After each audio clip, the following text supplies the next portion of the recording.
The ambient hum of laboratory equipment provided a comforting backdrop to Dr. Marcus Wells' work. The blue-white glow of monitors cast sharp shadows across his face as he meticulously checked the latest parameters on his cloning experiment. Biosynth Labs prided itself on being at the forefront of biological innovation. And Marcus was their star researcher. After 15 years of dedicated work, he was finally on the verge of perfecting human cloning, a process that would revolutionize medicine and perhaps humanity itself. Final sequence calibration complete, Marcus muttered to himself, his fingers dancing across the holographic keyboard. Genetic stabilization protocols at optimal levels. The lab was quiet at 2 a.m., just as he preferred it. No curious colleagues peering over his shoulder. No corporate executives demanding progress reports. Just him and his work, the culmination of a lifetime of research. The cloning chamber, a sleek, egg-shaped pod, connected to a network of tubes and wires, stood ready in the center of the lab. Inside, a swirling solution of nutrients and nanobots would construct a perfect replica of whatever genetic template was provided. The technology had been perfected on simpler organisms. But human cloning remained elusive due to the complexity of neural patterning. Until now, Marcus had developed a revolutionary neural mapping algorithm that could theoretically preserve cognitive structures during the cloning process. If successful, the clone would retain all memories and knowledge of the original subject. "Time to make history," he said, approaching the biometric scanner beside the main computer terminal. He placed his palm on the cool surface, feeling a slight tingling as it read his genetic signature. "Identity confirmed, Dr. Marcus Wells," announced the computer in a pleasant female voice. "Initiating clone protocol alpha."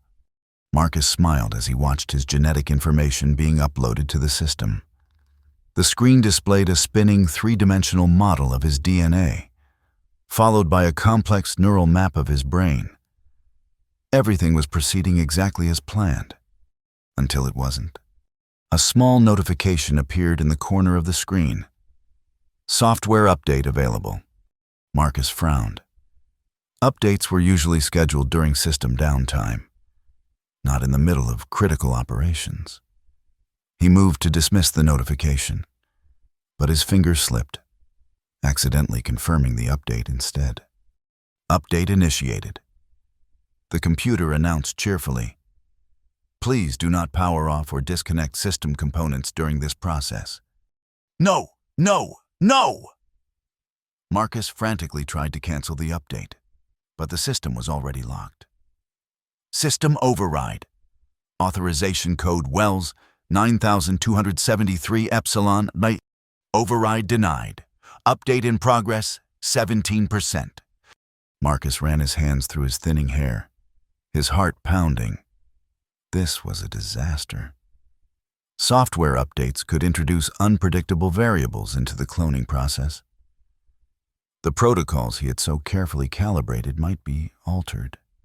"Update complete," the computer announced after an agonizing 3 minutes. "Resuming clone protocol alpha."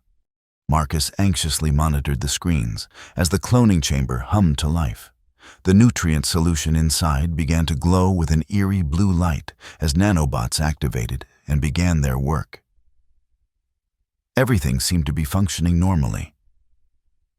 But something in the data stream caught his eye. A recursive loop in the replication parameters. "Computer, display replication count setting." Replication count currently set to 37. 37? Marcus's voice cracked. "The setting should be 1. Override immediately." Unable to override active process. Clone protocol alpha in progress. 43%. Marcus watched in horror as the single human form taking shape in the cloning chamber began to multiply. 1 became 2. 2 became 4. and the progression continued at an alarming rate. The chamber, designed for a single subject, was quickly becoming crowded. "Emergency shutdown!" Marcus shouted, slamming his hand on the red button beneath the main console. Emergency shutdown initiated. Warning: premature termination may result in incomplete neural patterning and genetic instability. The chamber's glow faded, but it was too late. Through the transparent walls of the pod, Marcus could see not one, but dozens of bodies, each a perfect copy of himself in various stages of development. Some appeared fully formed, while others seemed slightly different, taller, shorter, more muscular, or leaner. "Final status report," Marcus demanded, his voice barely a whisper. "Clone Protocol Alpha completed with exceptions. 37 viable subjects produced. Neural patterning integrity varies from 72% to 99%. Awaiting further instructions." Marcus stared at the chamber, his mind racing. 37 copies of himself. 37 Marcus Wells, each with his memories, his knowledge, his ambitions. But if the neural patterning varied, they might not be identical in personality or motivation. What had he done? The lab door hissed open behind him, and Marcus spun around to find himself face to face with himself. A perfect duplicate, naked and dripping with nutrient solution, stood in the doorway. The clone's eyes, his eyes, blinked in confusion. "Marcus?" the clone asked, his voice identical to the original's. "What happened?" "The last thing I remember is initiating the cloning sequence." Before Marcus could respond, another clone appeared behind the first, and then another. Each looked exactly like him. Yet subtle differences were becoming apparent. One stood more confidently. Another seemed confused, while a third was already examining the laboratory equipment with intense curiosity. "We need to contain this situation," Marcus said, trying to keep his voice steady. "All of you, please remain calm and stay in this room while I figure out what to do." "Contain?" One of the clones stepped forward, his expression hardening. "Why should we be contained? We're you, Marcus. We have your knowledge, your memories, your rights." "I understand that," Marcus replied, feeling a chill run down his spine. "But the world isn't ready for human cloning on this scale. We need to proceed carefully." "Always so cautious." Another clone interjected, sounding disappointed. "That's why your research has taken 15 years. Some of us might have different ideas about how to proceed." Marcus realized with growing alarm that the neural patterning variations had resulted in amplified aspects of his own personality. Where he was cautious, some clones were reckless. Where he was ambitious but ethical, others might be ruthless. "Listen to me," Marcus said firmly. "I am the original Marcus Wells. This is my laboratory and my research. I need all of you to cooperate while I assess the situation." "Are you, though?" A clone near the back of the group spoke up. "How can any of us be sure which is the original? We all have the same memories up to the point of cloning. For all I know, I'm the original and you're all my clones." Murmurs of agreement spread through the group. Marcus felt his control of the situation slipping away. "Check your left forearm," he said quickly. "I have a scar from a laboratory accident 3 years ago. All of you should have it too, but it will be fresher, less faded." The clones examined their arms, and indeed, most had a bright pink scar where Marcus's was white with age, but not all of them. "Mine looks old," one clone said, stepping forward to compare his arm with the original's. The two scars were identical. "That's impossible," Marcus whispered. Unless the cloning process was more perfect than you anticipated. The clone finished his thought. Or unless the update improved your algorithm beyond your expectations. The implications were staggering. If the clones were perfect duplicates down to the cellular level, distinguishing the original from the copies might be impossible. And if they all believed themselves to be the original Marcus Wells, with equal claim to his life, his research, his very identity. The situation was rapidly becoming a nightmare. "We need clothes," one of the more practical clones pointed out. "And food. And then we need to decide what happens next." "The supply closet has emergency jumpsuits," Marcus said, grateful for the momentary distraction. Down the hall to the left, several clones headed for the door, but Marcus called after them. "Wait. We can't all leave at once. If someone sees 37 identical men wandering the facility, we'll cause a panic." "He's right," said the clone with the old-looking scar. "Two of us should go get supplies for everyone else." "And who decides which two?" challenged another clone, this one with a slightly more athletic build than the others. "Why should we follow your orders, or his?"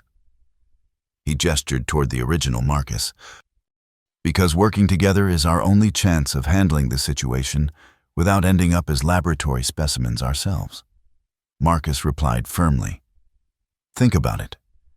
What will happen if Biosynth or the government discovers 37 identical copies of a leading genetic researcher?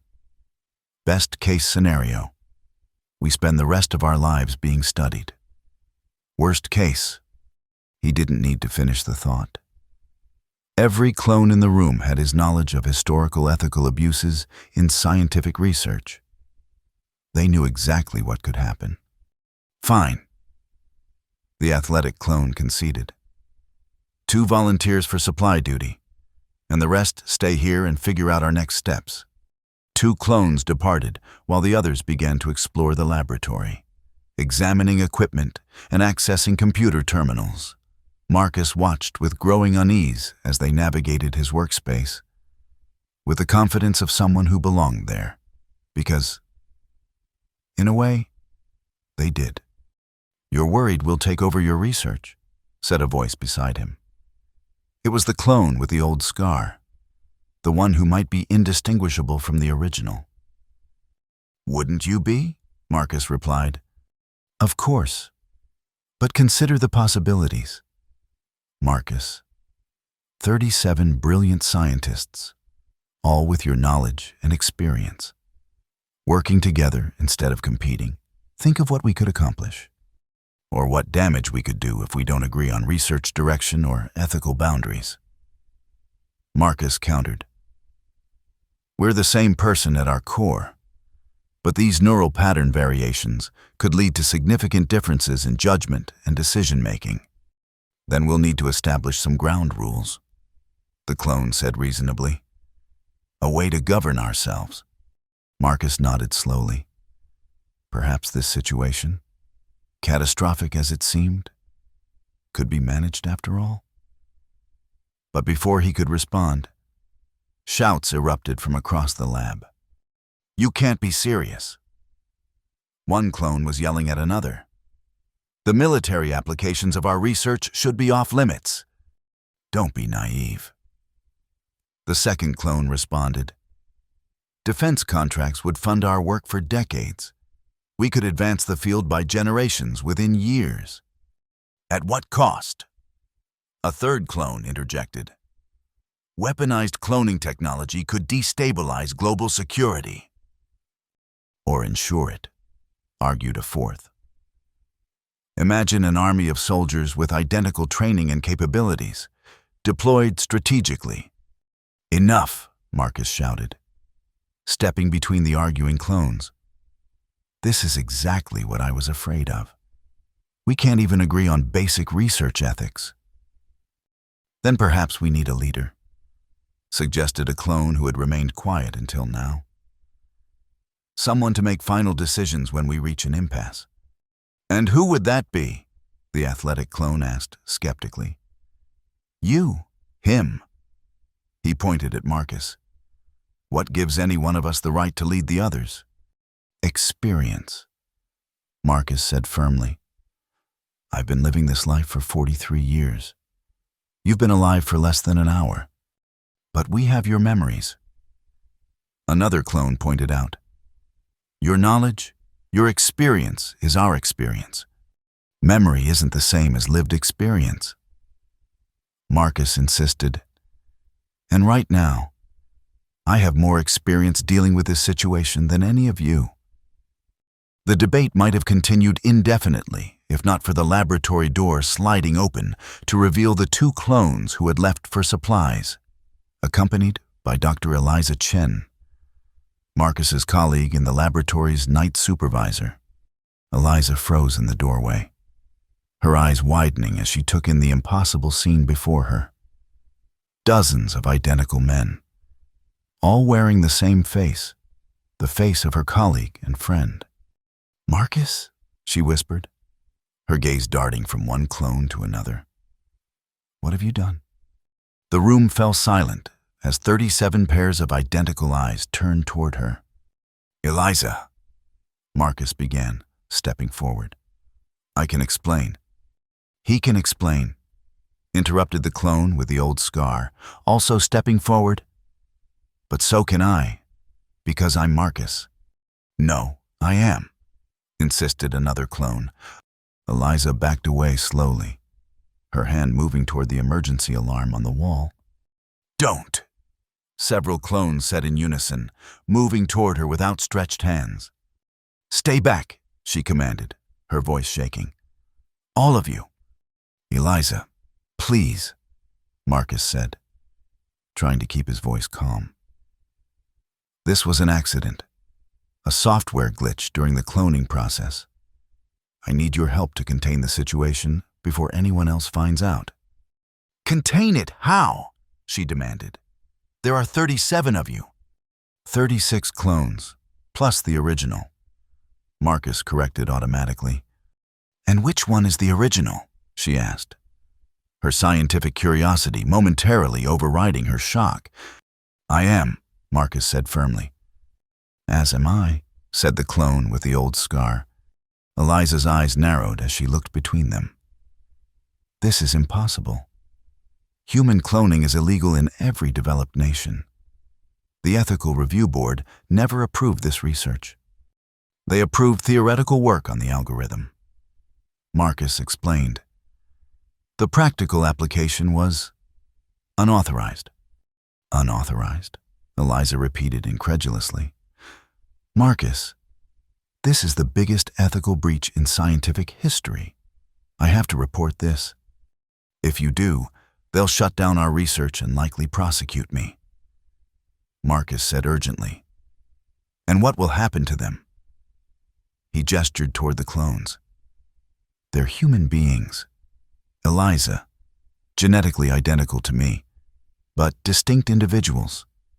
They deserve better than to become laboratory specimens or legal test cases. Eliza hesitated, her hand still hovering near the alarm. What are you suggesting? Give me 24 hours. Marcus pleaded.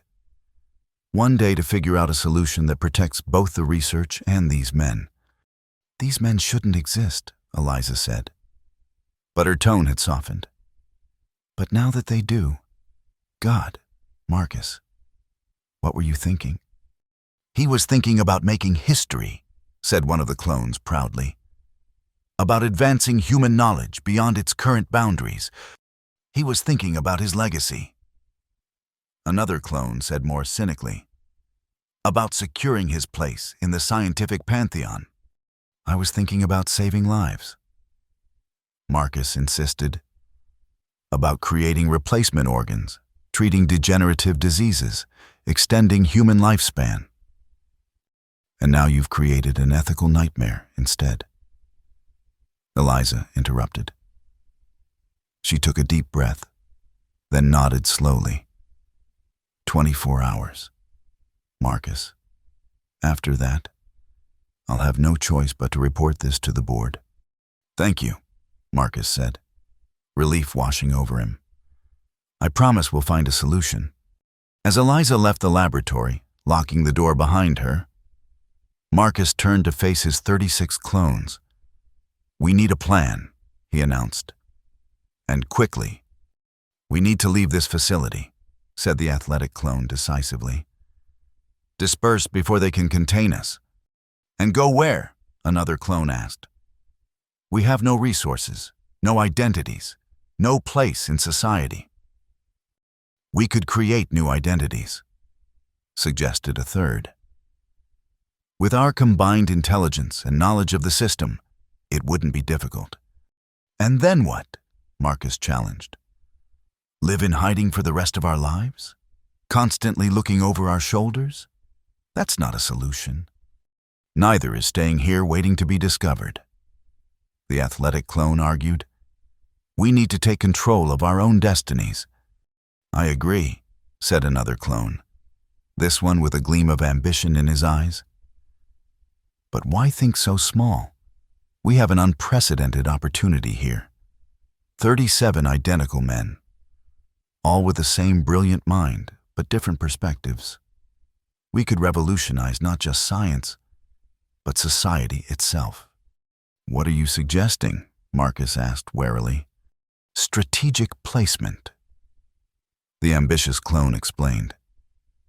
One of us in every major research institution, government agency, and corporate entity related to our field.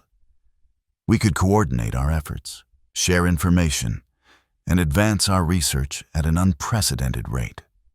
You're talking about infiltration, Marcus said, appalled. About deceiving the scientific community and the public. I'm talking about maximizing our potential. The clone corrected. About turning this accident into the greatest opportunity for scientific advancement in human history. Murmurs of both approval and concern spread through the group. Marcus could see the idea taking hold in some clones, while others remained skeptical or outright opposed. We would need resources. The practical clone pointed out. Documentation, transportation, secure communications. We have access to the laboratory systems, said another clone, already typing at a computer terminal. With some creative accounting, we could divert funds from various research budgets, not enough to be immediately noticed, but sufficient for our needs.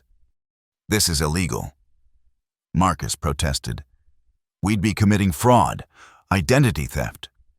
Our very existence is technically illegal. The ambitious clone reminded him. We're already outside the bounds of conventional law. We need to think beyond traditional constraints.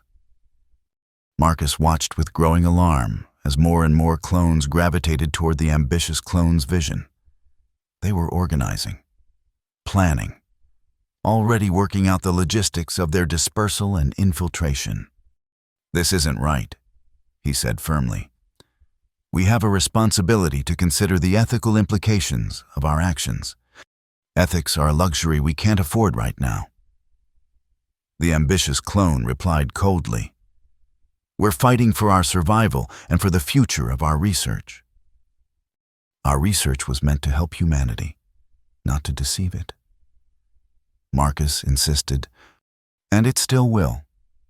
The ambitious clone assured him. Just through different means than you originally envisioned. The schism was growing. About half the clones seemed aligned with the ambitious clone's plan, while the others remained uncertain or opposed. Marcus realized he was losing control of the situation entirely. We need to vote, he suggested desperately. Democratically decide our course of action. A vote would be fair, agreed the clone with the old scar, who had been quietly observing the debate. But first, let's be clear about our options. As the clone outlined possible courses of action, ranging from surrendering to authorities to implementing the infiltration plan, Marcus's mind raced. He needed to regain control. to find a solution that would protect both his research and the clones without crossing ethical boundaries. An idea began to form. The cloning chamber was still functional, and with some modifications to the neural mapping algorithm, it might be possible to... "I need to check something," Marcus announced, moving toward his private terminal. "Continue the discussion. I'll rejoin you shortly." As the debate intensified behind him, Marcus accessed his secure research files. Yes, it was theoretically possible, risky, but possible. He began making calculations, running simulations, his fingers flying across the keyboard. Hours passed as the clones argued, formed alliances, and developed increasingly elaborate plans. Some worked on creating false identities, others on securing resources, while a smaller group focused on developing an ethical framework for their continued existence. Meanwhile, Marcus worked feverishly on his alternative solution. By the time dawn broke, casting long shadows through the laboratory windows, he was ready. "I have a proposal," he announced, raising his voice to be heard above the ongoing debates. The room gradually fell silent as all eyes turned toward him. "The infiltration plan is flawed," he began. "Not just ethically, but practically. 37 identical men suddenly appearing in different institutions would inevitably raise suspicions, and our genetic identity would be impossible to conceal long-term in a world of ubiquitous DNA testing and biometric security. We've considered that," the ambitious clone argued. "With sufficient precautions. There's another way," Marcus interrupted. "A solution that preserves our research while resolving the immediate crisis." He outlined his plan, using a modified version of the cloning process to reintegrate the clone's neural patterns into a single, composite consciousness, not erasing the clones, but merging them back into the original Marcus Wells, preserving their distinct perspectives and insights. "You're talking about killing us," the athletic clone accused. "About erasing our individual existences." "No," Marcus said firmly. "I'm talking about evolution, about becoming more than the sum of our parts. The composite consciousness would retain all our memories, all our different perspectives and insights. Nothing would be lost, but we would no longer be 37 separate individuals competing for the same identity." "And who would control this composite consciousness?" the ambitious clone demanded. "You, the so-called original." "It would be a true merger," Marcus insisted. "Neither I nor any of you would remain unchanged. We would become something new, someone new.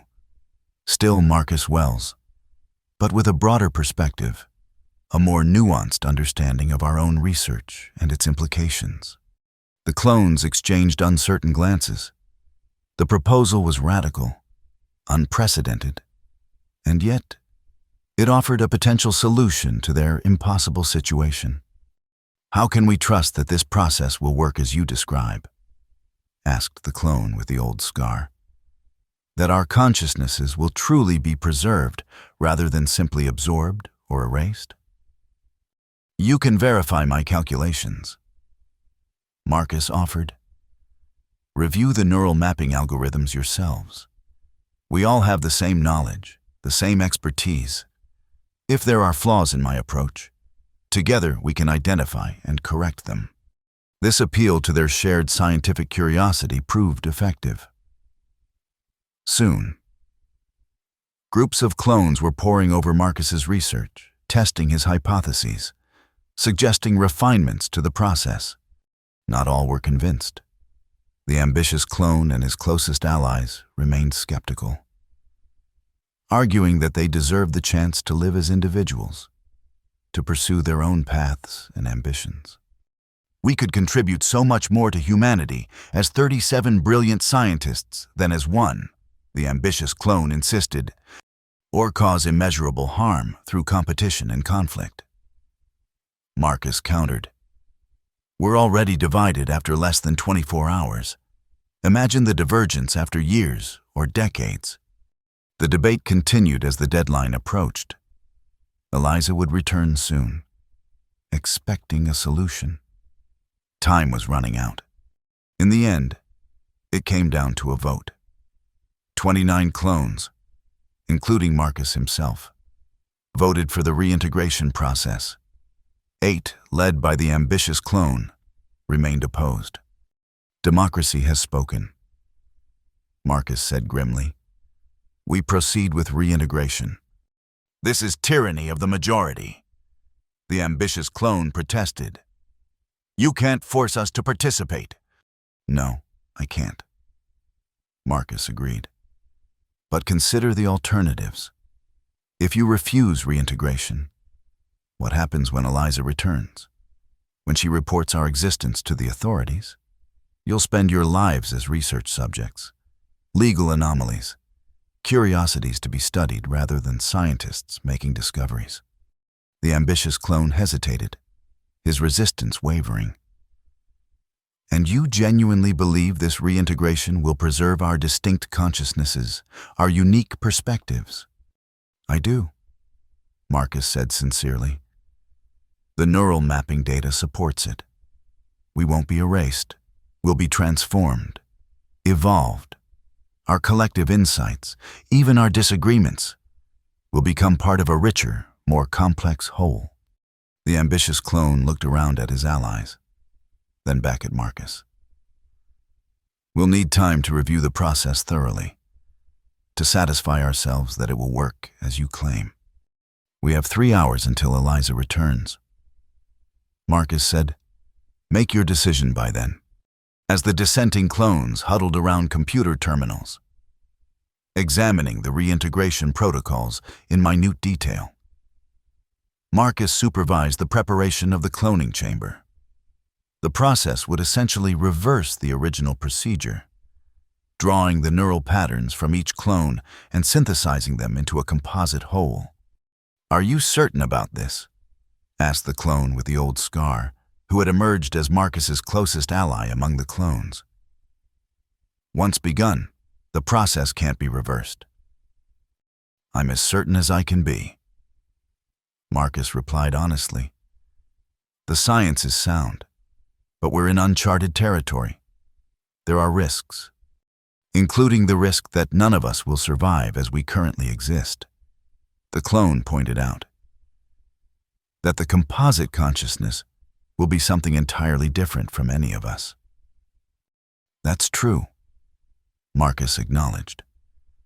But I believe it's our best hope, not just for survival, but for fulfilling the potential of our research.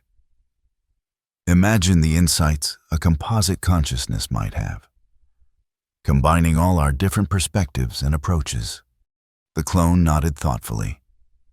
A truly integrated viewpoint, free from the limitations of a single life experience. It could revolutionize our understanding of consciousness itself. Exactly, Marcus said, relieved that at least one clone fully grasped his vision. As the deadline approached, the ambitious clone and his allies finally completed their review of the reintegration protocols. They had made several modifications, strengthening the safeguards to ensure that no neural pattern would be dominant in the final composite. We'll participate, the ambitious clone announced reluctantly, but only with these modifications in place. Marcus reviewed their changes and nodded. These improvements actually make the process more robust. Thank you. With all 37 in agreement, they began the final preparations. The cloning chamber, reconfigured for reintegration, hummed with energy as Marcus inputted the modified protocols. Who goes first? One clone asked nervously. I will, Marcus volunteered. As the original, or at least as the one who initiated this experiment, it seems fitting. He approached the chamber, feeling a strange mixture of anxiety and anticipation. If successful, he would emerge transformed, His consciousness expanded in ways he could barely imagine. If the process failed, well, there would be 36 other versions of himself to continue his work. "Good luck," said the clone with the old scar, extending his hand. "To all of us." Marcus shook his hand, his own hand, yet not, and stepped into the chamber. The transparent door sealed with a soft hiss, and the nutrient solution began to flow around him. "Initiating neural reintegration protocol," announced the computer. "Subject 1 ready. Awaiting Subject 2. One by one, the clones entered secondary chambers connected to the main unit. Each felt the strange sensation of the nutrient solution enveloping them, the subtle tingle of the neural interface activating. All subjects connected, the computer confirmed. Beginning neural pattern extraction and synthesis. The process was painless, but profoundly disorienting. Marcus felt his consciousness expanding, fragmenting, then reforming with new dimensions he had never experienced before. Memories that were his, yet not his, flowed through his mind. The brief lives of the clones, their divergent thoughts and emotions during their hours of existence. In the control room, Eliza Chen returned to find the laboratory apparently empty except for the glowing cloning chamber at its center. Inside, a single figure floated in the nutrient solution, Marcus Wells, yet somehow changed. Neural integration complete, the computer announced. Subject stable. Recommended recovery period, 6 hours. Eliza stared in amazement as the chamber drained and the door opened automatically. Marcus stepped out, supported by the chamber's automated assistance systems. "Marcus?" she asked cautiously. "Is that really you?" He looked at her with eyes that seemed older, wiser, more complex than before. "Yes and no," he replied, his voice steady but subtly different. "I am Marcus Wells, but more than I was before." "The clones?" she asked, looking around the empty laboratory. "Not gone," he assured her. "Integrated. Their perspectives, their insights, their brief but unique experiences, all preserved within a single consciousness. Mine, yet not solely mine." Eliza shook her head in wonder. "I don't understand. How is this possible?" "The neural mapping algorithm was more successful than the original Marcus anticipated," he explained.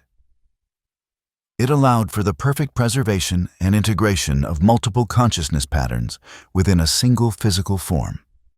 And the ethical issues, the legal complications." Marcus smiled, a complex expression that seemed to contain multiple emotions simultaneously. "Resolved in a way none of us could have foreseen. There is only one Marcus Wells now, legally and physically, but within me are the perspectives of 37. "What does that feel like?" Eliza asked, her scientific curiosity evident. "Like being a parliament of selves," Marcus replied thoughtfully. "A democracy of one. Different viewpoints exist within me now. The caution of the original Marcus, the ambition of another aspect, the practicality of a third. But instead of conflict, there is dialogue. Instead of division, integration." "And your research? Will you continue?" "With modifications," Marcus said firmly. "The cloning technology has potential beyond what any single version of me had envisioned. But it must be developed ethically, transparently, with proper oversight and safeguards." He moved to a computer terminal and began typing rapidly. "I'm preparing a complete report for the Ethical Review Board. Full disclosure of what happened here, the risks we discovered, and the potential benefits of proceeding under strict protocols. They'll shut down your research," Eliza warned. possibly press charges. Perhaps, Marcus acknowledged. But the knowledge won't be lost. And in time, when society is ready, the work can continue. I have perspectives now that span decades into the future. Patience is easier when you can see the long view so clearly. As Marcus completed his report, he reflected on the transformation he had undergone. He was still himself, yet fundamentally changed. The ambitious clone's drive for advancement, the practical clone's attention to detail, the athletic clone's decisiveness, all these aspects now existed within him, creating a richer, more nuanced whole. The experiment had failed in its original purpose, but succeeded in ways he could never have anticipated. Instead of creating a perfect duplicate, he had created something far more valuable, a new understanding of consciousness itself, of identity and individuality. In the days that followed, as predicted, the Ethical Review Board suspended Marcus's research pending a full investigation. But they were also intrigued by the possibilities his experience suggested, not for creating multiple identical clones, but for expanding and enriching human consciousness through neural integration. New research protocols were established, with Marcus as both subject and lead researcher. The technology that had caused such chaos now offered hope for treating neurological disorders, expanding human cognitive capabilities, and perhaps someday allowing the true sharing of knowledge and experience between individuals. As for Marcus himself, he continued to adapt to his new composite consciousness. Some days were easier than others. Occasionally, conflicting perspectives would create internal tension, requiring careful integration and resolution. But overall, he found himself more balanced, more insightful, more capable of seeing problems from multiple angles simultaneously. Just a small glitch in the cloning process, he would sometimes say with a smile that contained multitudes. But perhaps the most fortunate error in scientific history. The 37 had become one, not through erasure or dominance, but through a synthesis that preserved and celebrated their differences, while creating something greater than any could have been alone. It wasn't the legacy the original Marcus Wells had envisioned, but it was, perhaps, a far more significant one. Not merely advancing the technology of human cloning, but reimagining the very nature of human consciousness itself.